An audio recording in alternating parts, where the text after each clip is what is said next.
Hey y'all, welcome back to my channel.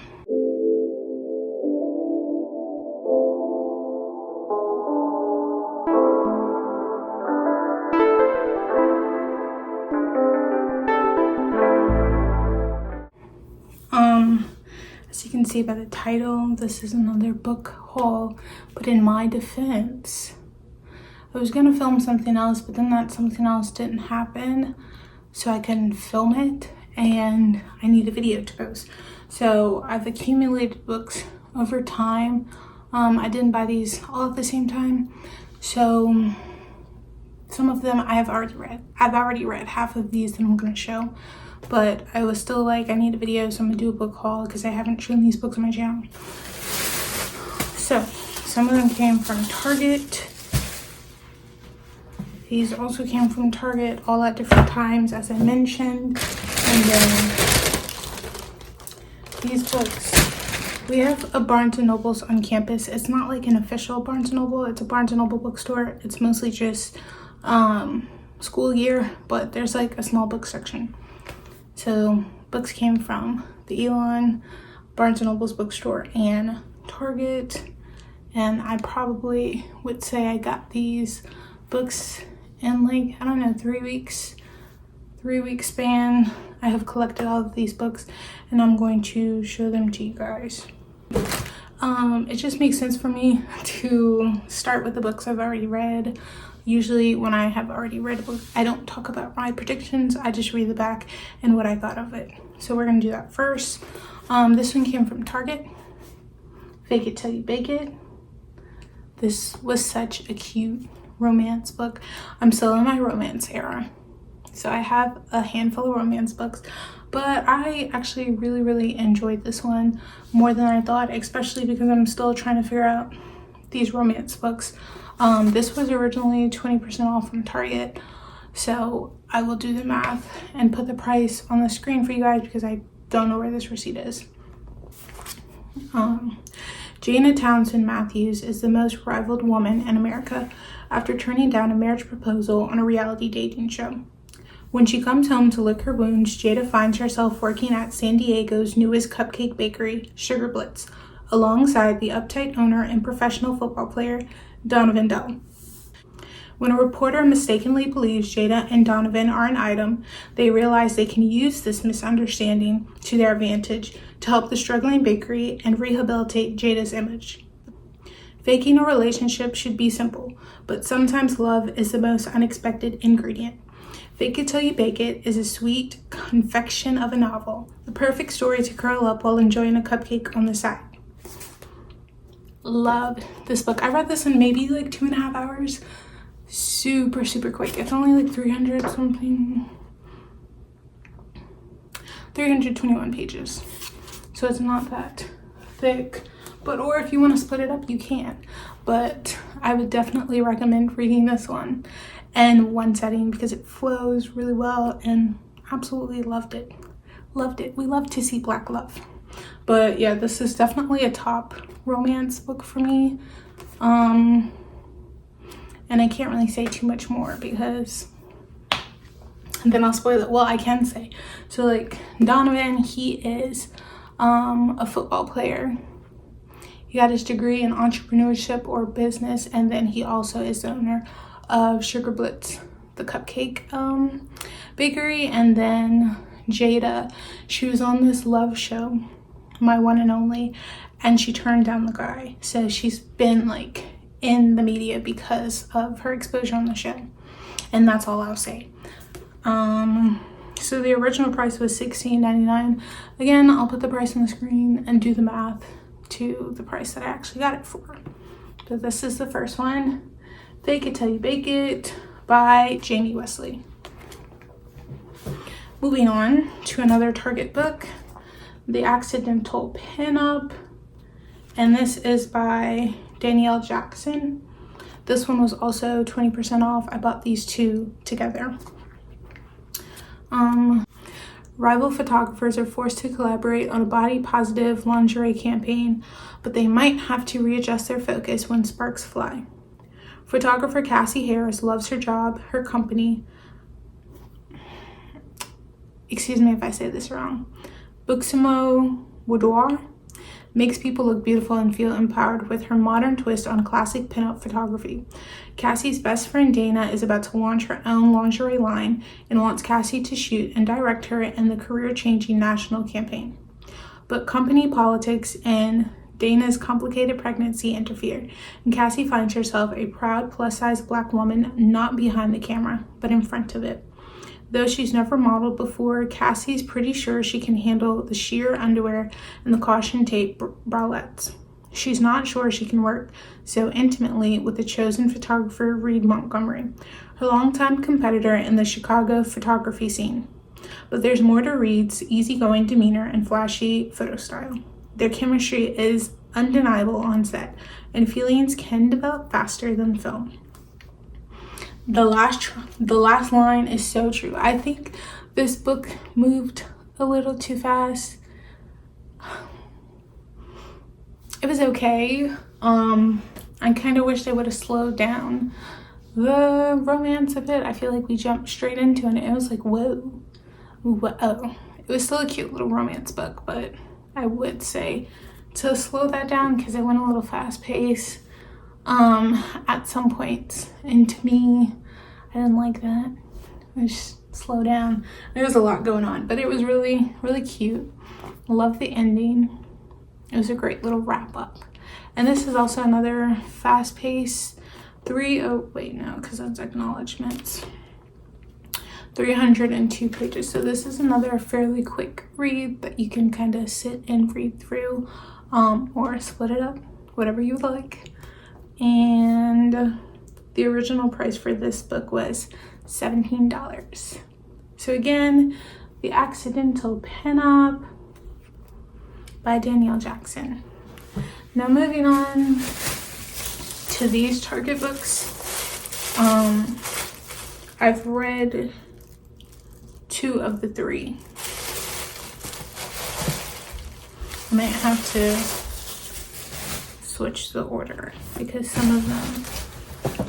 So we're gonna start with Hook, Line, and Sinker by Tessa Bailey. Now Tessa Bailey has been on my channel before. I read this book, It Happened One Summer by her, and this is the second one. It focused on the Bellinger sisters. So It Happened One Summer was the older sister, and then Hook, Line, and Sinker is the younger sister. I liked the story with the older sister more. That's just me, but I read this one already as well, so I'm just gonna read the back and talk a little bit about it. King crab fisherman Fox Thornton has a reputation as a sexy, carefree flirt. Everyone knows he's a guaranteed good time in bed and out, and that's exactly how he prefers it. Until he meets Hannah Bellinger. She's immune to his charm and good looks, but seems to enjoy his personality and wants to be friends. Bizarre, but he likes her too much to risk a fling, so platonic pals it is. Now Hannah's in town for work, crashing in Fox's spare bedroom. She knows he's a notorious ladies' man, but they're definitely just friends. In fact, she's nursing a hopeless crush on a colleague, and Fox is just the person to help with her lackluster love life. Armed with a few tips from Westport's resident Casanova, Hannah sets out to catch her coworker's eyes. Yet more time she spends with Fox, the more she wants him instead. As the line between friendship and flirtation begins to blur, Hannah can't deny she loves everything about Fox, but refuses to be another notch on his bedpost. Living with his best friend should have been easy, except now she's walking around in a towel and sleeping right across the hall, and Fox is fantasizing about waking up next to her for the rest of his life, and man overboard. He's fallen for her, hook, line, and sinker. Helping her flirt with another guy is pure torture, but maybe if Fox can tackle his inner demons and show Hannah he's all in, she'll choose him instead.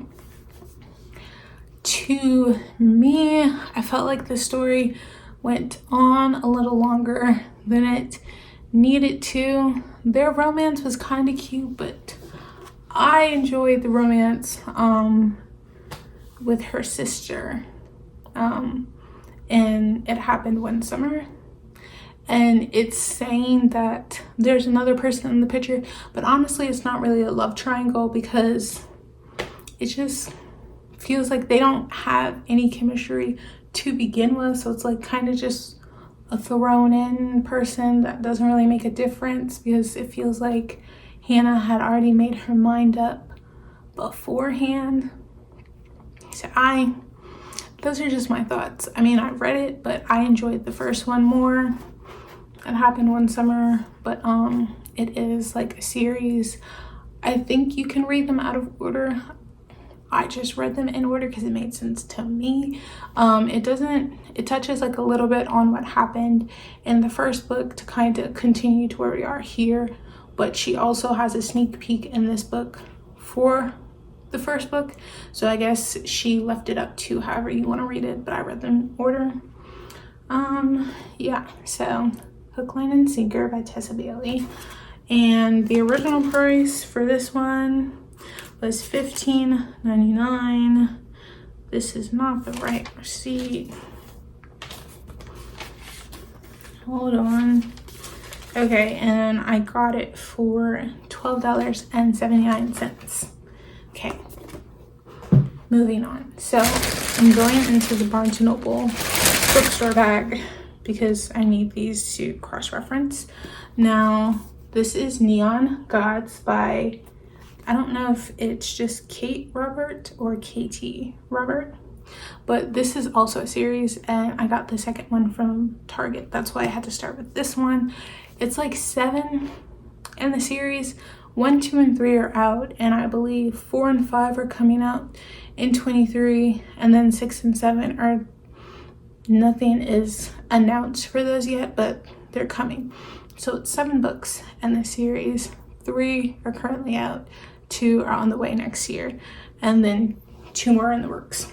I have 2 out of 7. This is based in the modern world, but it is Greek mythology based. So we're focusing on, you know, Zeus, Hades, Persephone, all of them, but they're in the modern world. There's phones, technology, all that jazz, and then it focuses on like specific couples and telling their romance stories. I've already read this one, and I've already read the second one. This focuses on Hades and Persephone's, so I shall read the back for you guys. He was supposed to be a myth, but from the moment I crossed the river Styx and fell under his dark spell, he was quite simply mine. Society darling Persephone Demetriou plans to escape the ultra-modern city of Olympus and start far from the backstabbing politics of the 13 houses. But all that's ripped away when her mother ambushes her with an engagement to Zeus, the dangerous power behind the glittering city's dark facade. With no options left, Persephone flees to the forbidden Undercity and makes a devil's bargain with a man she once believed a myth, a man who awakens her to a world she never knew existed. Hades has spent his entire life in the shadows, and he has no intention of stepping into the light.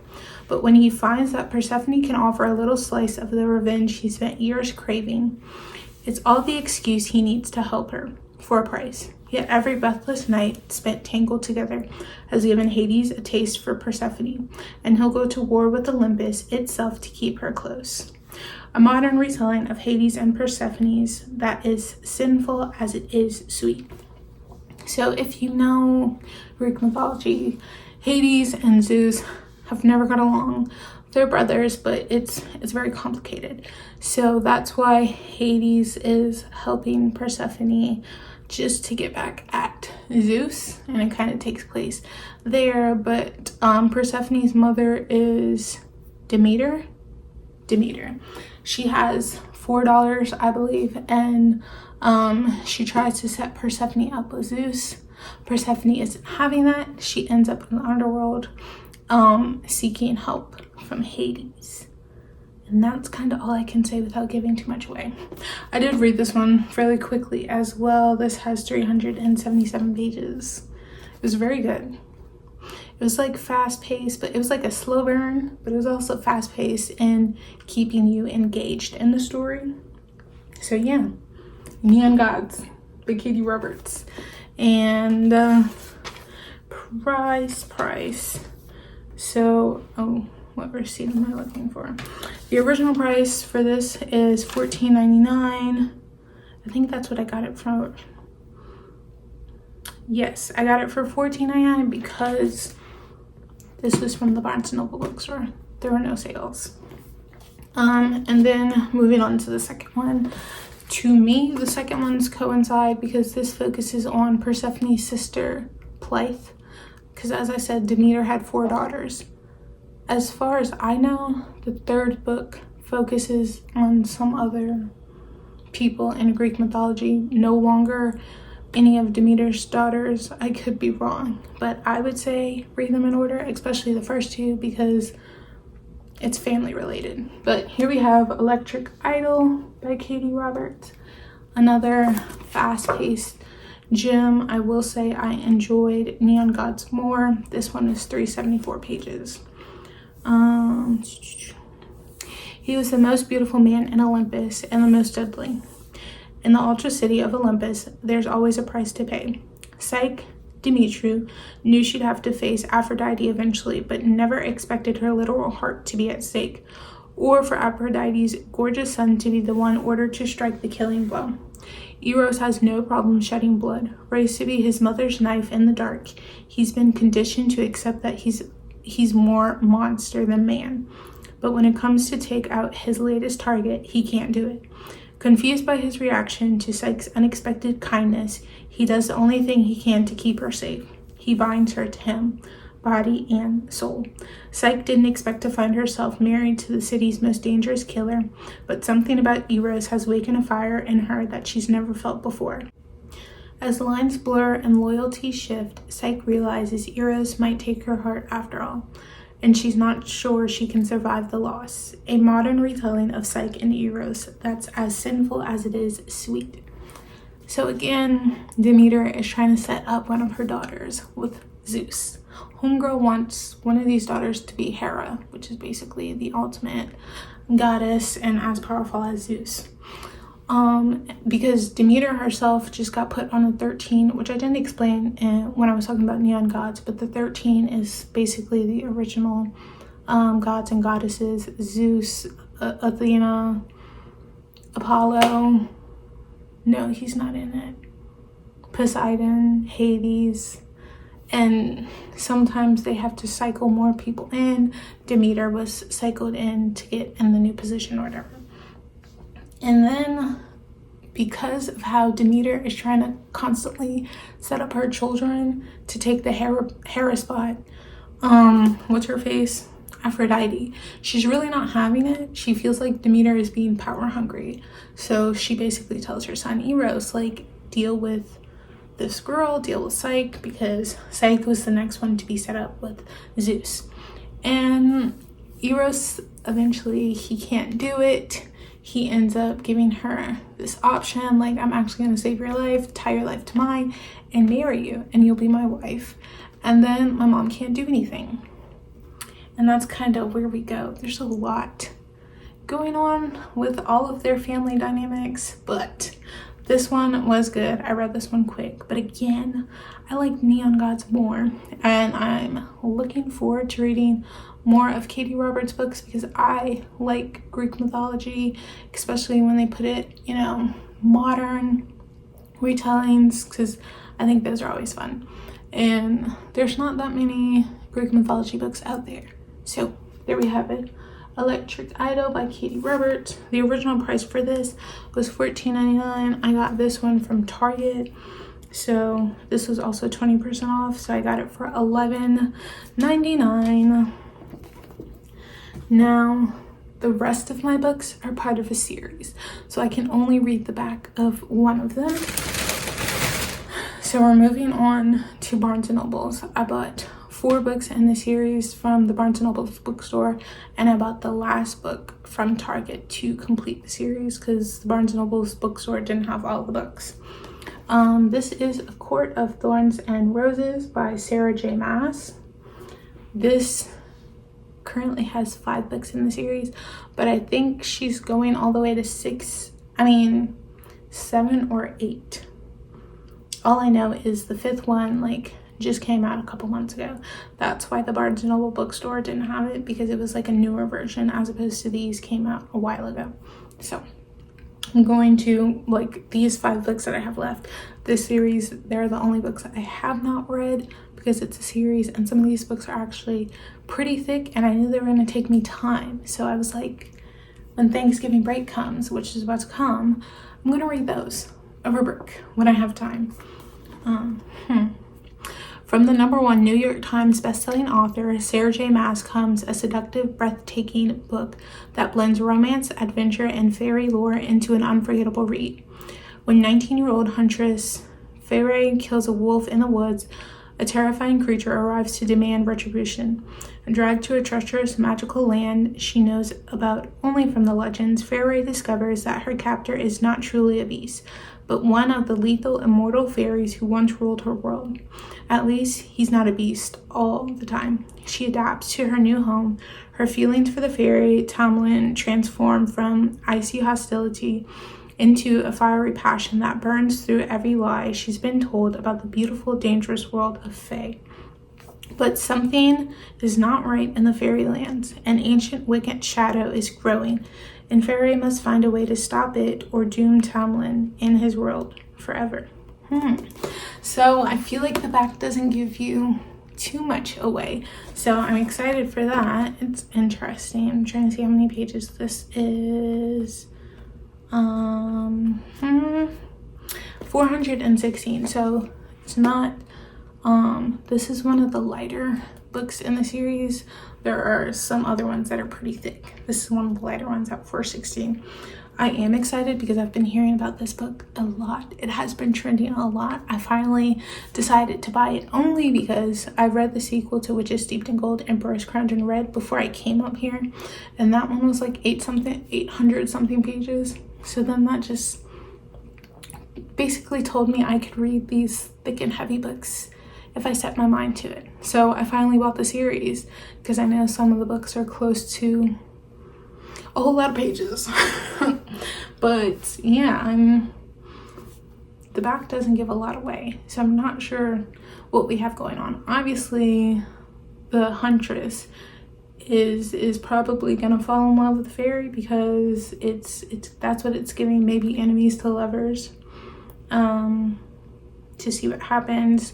Probably team up with the fairy to help save his world because she has been captured by him.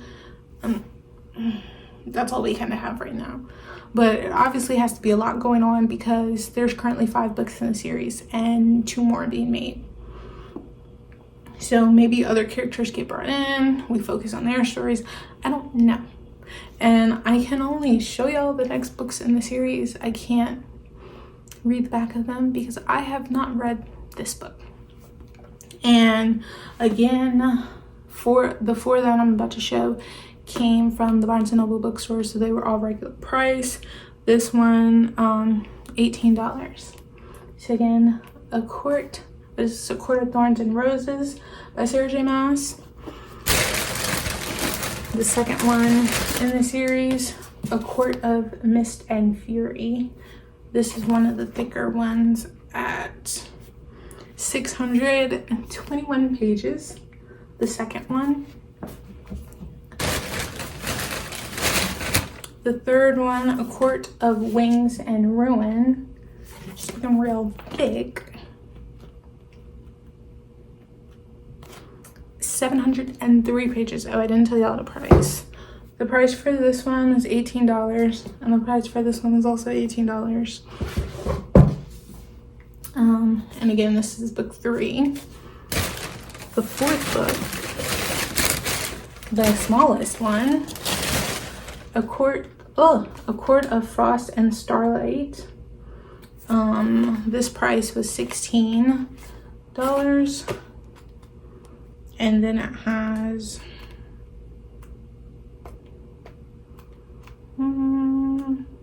229 pages.